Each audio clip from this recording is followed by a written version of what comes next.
2 Chronicles, chapter 1. Solomon the son of David established himself in his kingdom, and the Lord his God was with him, and made him exceedingly great. Solomon spoke to all Israel, to the commanders of thousands and of hundreds, to the judges and to all the leaders in all Israel, the heads of fathers' houses. And Solomon and all the assembly with him went to the high place that was at Gibeon, for the tent of meeting of God, which Moses the servant of the Lord had made in the wilderness, was there. But David had brought up the ark of God from Kiriath-jearim to the place that David had prepared for it, for he had pitched a tent for it in Jerusalem. Moreover, the bronze altar that Bezalel the son of Uri, son of Hur, had made, was there before the tabernacle of the Lord, and Solomon and the assembly sought it out. And Solomon went up there to the bronze altar before the Lord, which was at the tent of meeting, and offered 1,000 burnt offerings on it.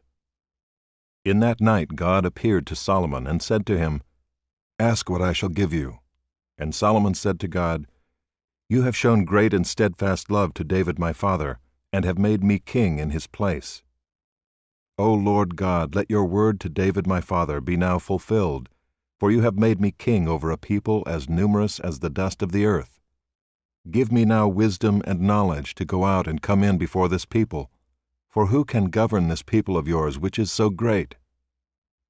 God answered Solomon, "Because this was in your heart, and you have not asked possessions, wealth, honor, or the life of those who hate you, and have not even asked long life, but have asked wisdom and knowledge for yourself, that you may govern my people over whom I have made you king, wisdom and knowledge are granted to you. I will also give you riches, possessions, and honor, such as none of the kings had who were before you, and none after you shall have the like." So Solomon came from the high place at Gibeon, from before the tent of meeting, to Jerusalem, and he reigned over Israel. Solomon gathered together chariots and horsemen. He had 1,400 chariots and 12,000 horsemen, whom he stationed in the chariot cities, and with the king in Jerusalem. And the king made silver and gold as common in Jerusalem as stone, and he made cedar as plentiful as the sycamore of the Shephelah. And Solomon's import of horses was from Egypt and Cush, and the king's traders would buy them from Cush for a price. They imported a chariot from Egypt for 600 shekels of silver, and a horse for 150.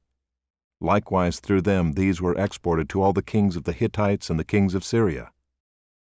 Chapter 2. Now Solomon purposed to build a temple for the name of the Lord, and a royal palace for himself. And Solomon assigned 70,000 men to bear burdens, and 80,000 to quarry in the hill country, and 3,600 to oversee them. And Solomon sent word to Hiram the king of Tyre, "As you dealt with David my father, and sent him cedar to build himself a house to dwell in, so deal with me. Behold, I am about to build a house for the name of the Lord my God, and dedicate it to him for the burning of incense of sweet spices before him, and for the regular arrangement of the showbread, and for burnt offerings morning and evening, on the Sabbaths and the new moons, and the appointed feasts of the Lord our God, as ordained forever for Israel. The house that I am to build will be great, for our God is greater than all gods.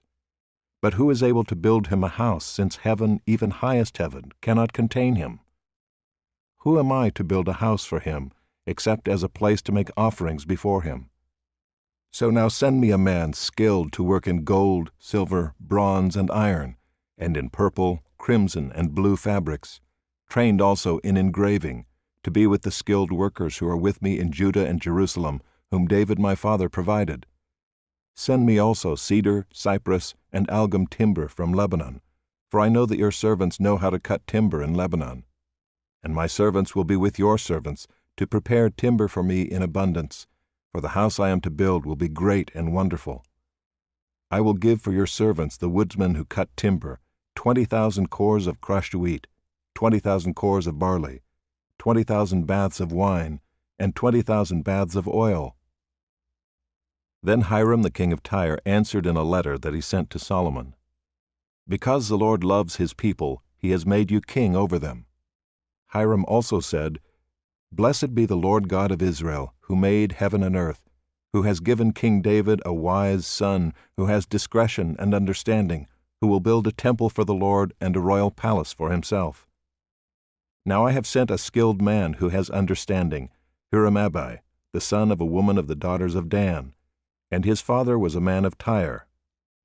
He is trained to work in gold, silver, bronze, iron, stone, and wood, and in purple, blue, and crimson fabrics and fine linen, and to do all sorts of engraving, and execute any design that may be assigned him, with your craftsmen, the craftsmen of my lord David your father. Now therefore the wheat and barley, oil and wine, of which my lord has spoken, let him send to his servants. And we will cut whatever timber you need from Lebanon, and bring it to you in rafts by sea to Joppa, so that you may take it up to Jerusalem. Then Solomon counted all the resident aliens who were in the land of Israel after the census of them that David his father had taken, and there were found 153,600. 70,000 of them he assigned to bear burdens, 80,000 to quarry in the hill country, and 3,600 as overseers to make the people work. Chapter 3. Then Solomon began to build the house of the Lord in Jerusalem on Mount Moriah, where the Lord had appeared to David his father, at the place that David had appointed, on the threshing floor of Ornan the Jebusite. He began to build in the 2nd month of the 4th year of his reign. These are Solomon's measurements for building the house of God. The length in cubits of the old standard was 60 cubits, and the breadth 20 cubits. The vestibule in front of the nave of the house was 20 cubits long, equal to the width of the house, and its height was 120 cubits. He overlaid it on the inside with pure gold. The nave he lined with cypress and covered it with fine gold, and made palms and chains on it. He adorned the house with settings of precious stones. The gold was gold of Parvaim. So he lined the house with gold, its beams, its thresholds, its walls, and its doors, and he carved cherubim on the walls. And he made the most holy place. Its length, corresponding to the breadth of the house, was 20 cubits, and its breadth was 20 cubits. He overlaid it with 600 talents of fine gold. The weight of gold for the nails was 50 shekels, and he overlaid the upper chambers with gold. In the most holy place he made 2 cherubim of wood, and overlaid them with gold. The wings of the cherubim together extended 20 cubits. One wing of the one, of 5 cubits, touched the wall of the house, and its other wing, of 5 cubits, touched the wing of the other cherub. And of this cherub, one wing, of 5 cubits, touched the wall of the house, and the other wing, also of 5 cubits, was joined to the wing of the first cherub. The wings of these cherubim extended 20 cubits. The cherubim stood on their feet, facing the nave. And he made the veil of blue and purple and crimson fabrics and fine linen, and he worked cherubim on it. In front of the house he made 2 pillars 35 cubits high, with a capital of 5 cubits on the top of each. He made chains like a necklace, and put them on the tops of the pillars, and he made 100 pomegranates, and put them on the chains. He set up the pillars in front of the temple, one on the south, the other on the north. That on the south he called Jachin, and that on the north Boaz. Chapter 4. He made an altar of bronze, 20 cubits long and 20 cubits wide and 10 cubits high. Then he made the sea of cast metal. It was round, 10 cubits from brim to brim, and 5 cubits high, and a line of 30 cubits measured its circumference. Under it were figures of gourds for 10 cubits, compassing the sea all around. The gourds were in 2 rows, cast with it when it was cast. It stood on 12 oxen, 3 facing north, 3 facing west, 3 facing south, and 3 facing east.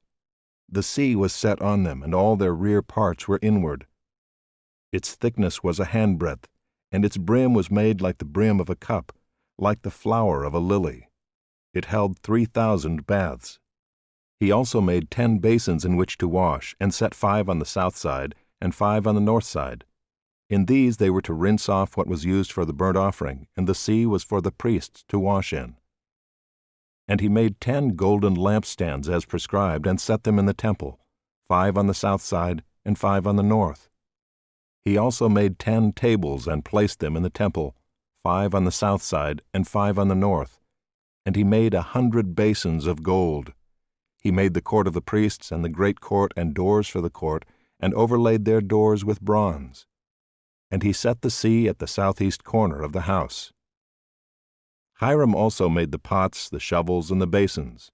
So Hiram finished the work that he did for King Solomon on the house of God, the 2 pillars, the bowls, and the 2 capitals on the top of the pillars, and the 2 lattice works to cover the 2 bowls of the capitals that were on the top of the pillars, and the 400 pomegranates for the 2 lattice works, 2 rows of pomegranates for each lattice work, to cover the 2 bowls of the capitals that were on the pillars.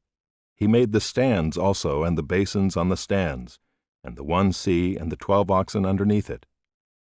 The pots, the shovels, the forks, and all the equipment for these, Hiram-Abi made of burnished bronze for King Solomon for the house of the Lord. In the plain of the Jordan the king cast them, in the clay ground between Succoth and Zeradah. Solomon made all these things in great quantities, for the weight of the bronze was not sought. So Solomon made all the vessels that were in the house of God, the golden altar, the tables for the bread of the presence, the lampstands and their lamps of pure gold to burn before the inner sanctuary as prescribed, the flowers, the lamps, and the tongs of purest gold, the snuffers, basins, dishes for incense, and fire pans of pure gold, and the sockets of the temple for the inner doors to the most holy place, and for the doors of the nave of the temple were of gold. Chapter 5. Thus all the work that Solomon did for the house of the Lord was finished. And Solomon brought in the things that David his father had dedicated, and stored the silver, the gold, and all the vessels in the treasuries of the house of God. Then Solomon assembled the elders of Israel, and all the heads of the tribes, the leaders of the fathers' houses of the people of Israel, in Jerusalem, to bring up the ark of the covenant of the Lord out of the city of David, which is Zion. And all the men of Israel assembled before the king at the feast that is in the 7th month. And all the elders of Israel came, and the Levites took up the ark. And they brought up the ark, the tent of meeting, and all the holy vessels that were in the tent. The Levitical priests brought them up. And King Solomon and all the congregation of Israel, who had assembled before him, were before the ark, sacrificing so many sheep and oxen that they could not be counted or numbered. Then the priests brought the ark of the covenant of the Lord to its place, in the inner sanctuary of the house, in the most holy place, underneath the wings of the cherubim. The cherubim spread out their wings over the place of the ark, so that the cherubim made a covering above the ark and its poles. And the poles were so long that the ends of the poles were seen from the holy place before the inner sanctuary, but they could not be seen from outside. And they are there to this day. There was nothing in the ark except the 2 tablets that Moses put there at Horeb, where the Lord made a covenant with the people of Israel when they came out of Egypt. And when the priests came out of the holy place, for all the priests who were present had consecrated themselves without regard to their divisions, and all the Levitical singers, Asaph, Heman, and Jeduthun, their sons and kinsmen, arrayed in fine linen, with cymbals, harps, and lyres, stood east of the altar with 120 priests who were trumpeters, and it was the duty of the trumpeters and singers to make themselves heard in unison in praise and thanksgiving to the Lord.